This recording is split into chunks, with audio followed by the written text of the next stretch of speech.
Hotter than a motherfucker, man. So anyway, be back again, y'all. Another week done passed. You notice I'm not doing that much talking.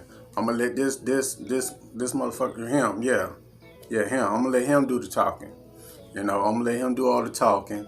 And if you like what you hear, click on that link where it says shop, or go to the link that's in the description and go to Audible, Amazon, or just Spotify, Books A Million, Barnes and Nobles,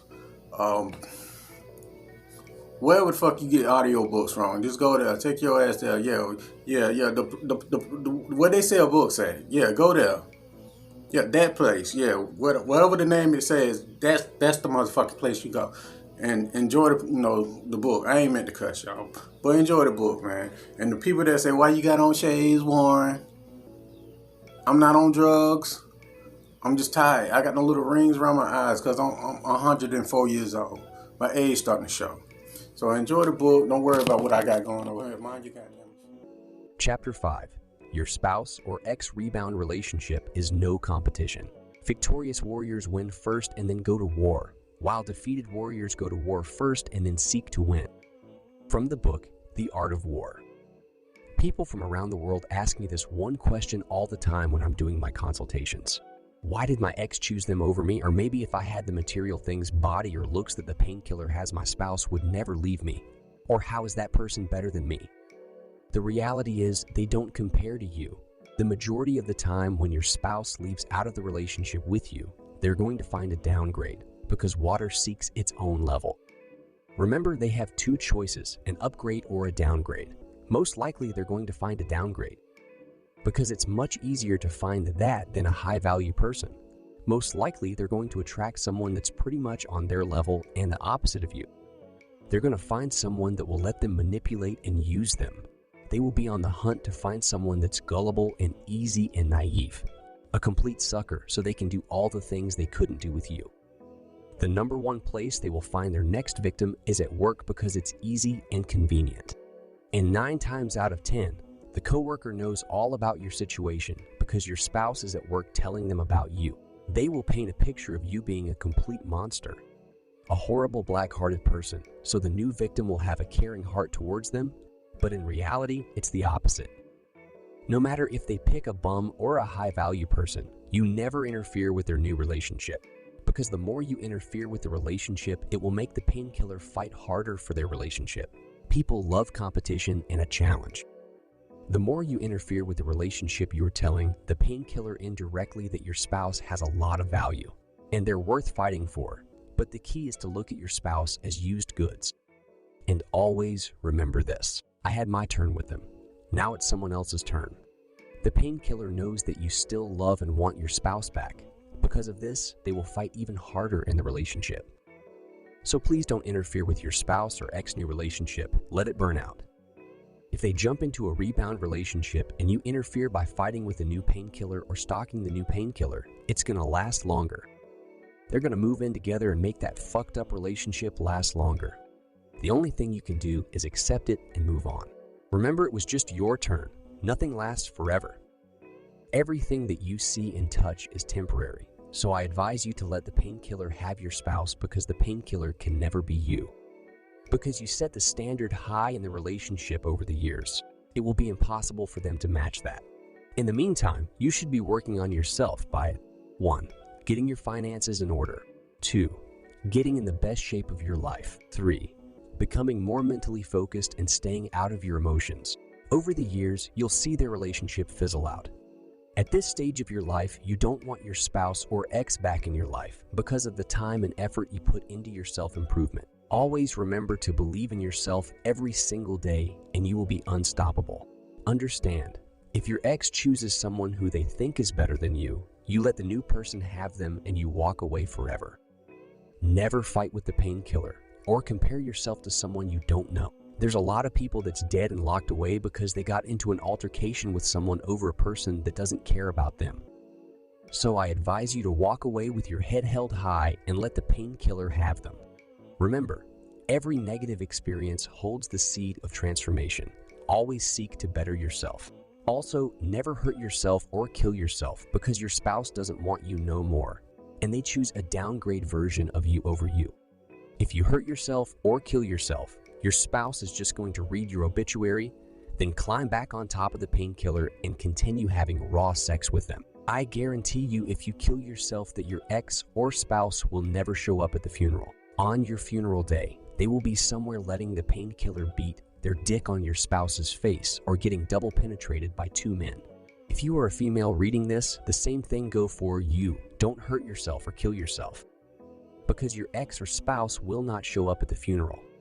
They will be somewhere licking some fat chick vagina with his stomach filled with her cum.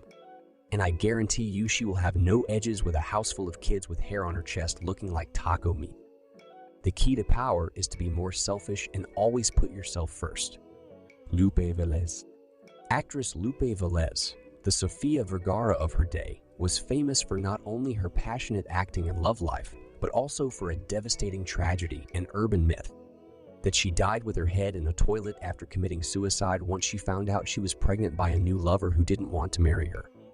Velez's temper and jealousy in her often tempestuous romantic relationships were well documented and became tabloid fodder, often overshadowing her career. Velez was straightforward with the press and was regularly contacted by gossip columnists for stories about her romantic exploits. One such incident included Velez chasing her lover, Gary Cooper, around with a knife during an argument and cutting him severely enough to require stitches. After their breakup, Velez attempted to shoot Cooper while he boarded a train. During her marriage to actor Johnny Weissmuller, stories of their frequent physical fights were regularly reported in the press. Velez reportedly inflicted scratches, bruises, and love bites on Weissmuller during their fights and passionate lovemaking. Velez was involved in several highly publicized and often stormy relationships. Upon arriving in Los Angeles, she was linked to actors Tom Mix, Charlie Chaplin, and Clark Gable. Her first long-term high-profile relationship was with Gary Cooper. Velez and Cooper met while filming 1929's Wolf Song and began a 2-year relationship that was passionate and often stormy. When angered, Velez was reported to have physically assaulted Cooper. Cooper eventually ended the relationship in mid-1931 at the behest of his mother Alice, who, after meeting her, strongly disapproved of Velez. With plans to marry him gone, she spoke to the press in 1931. "I turned Cooper down because his parents didn't want me to marry him, and because the studio thought it would injure his career. Now it's over. I'm glad I feel so free. I must be free. I know men too well. They're all the same. If you love them, they want to be the boss. I will never have a boss." The rocky relationship had taken its toll on Cooper, who had lost 45 pounds and was suffering from nervous exhaustion. Paramount Pictures ordered him to take a vacation to recuperate, and while he was boarding the train, Velez showed up at the station and fired a pistol at him. After her breakup with Cooper, Velez began a short-lived relationship with actor John Gilbert. They began dating in late 1931, while Gilbert was separated from his third wife. Rumors of an engagement were fueled by the couple, but Gilbert ended the relationship in early 1932 and attempted to reconcile with his ex-wife. Shortly thereafter, Velez met Tarzan actor Johnny Weissmuller while the two were in New York.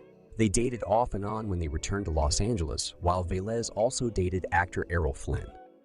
In 1933, Velez and Weissmuller were married in Las Vegas. There were reports of domestic violence and public fights. In 1934, after 10 months of marriage, Velez filed for divorce, citing cruelty.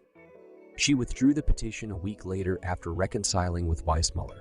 On January 3, 1935, she filed for divorce a second time and was granted an interlocutory decree. That decree was dismissed when the couple reconciled a month later. In 1938, Velez filed for divorce for a third time, again charging Weissmuller with cruelty. Their divorce was finalized in 1939. After the divorce became final, Velez began dating polo player Gwen Big Boy Williams in late 1940. The couple were engaged, but never married. In late 1941, she became involved with author Eric Maria Remarque. Actress Louise Rayner recalled that Remarque told her with the greatest of glee that he found Velez's volatility wonderful. When he recounted to her an occasion where Velez became so angry with him that she took her shoe off and hit him with it. After dating Remarque, Velez was linked to boxers Jack Johnson and Jack Dempsey.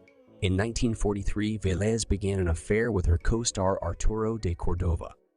De Cordova had recently moved to Los Angeles after signing with Paramount. Despite the fact that de Cordova was married to Mexican actress Ana Arana, with whom he had 4 children, Velez granted an interview to gossip columnist Luella Parsons in 1943 and announced that the two were engaged.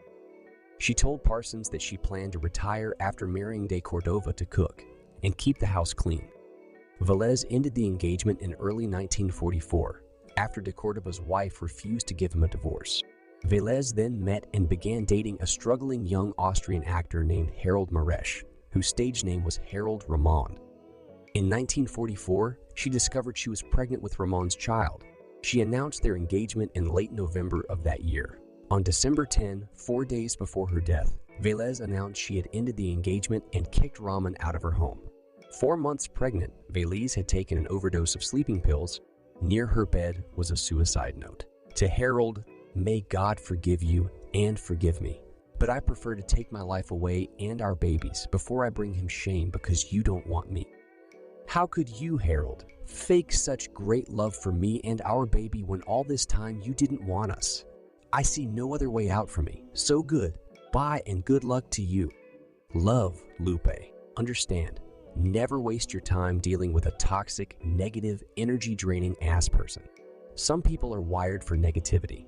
They love being combative, argumentative, and abusive. The key is to always be willing to walk away and never commit. Because people like Lupe are incapable of love and they will never be satisfied. Remember, when you change the way you look at things, the things you look at changes." End quote. If you wish to control others, you must first control yourself. Miyamoto Musashi, A Book of 5 Rings. This was Painkiller. Everything you need to know about rebound relationships. Written by Warren McFadden. Narrated by Evan Brown.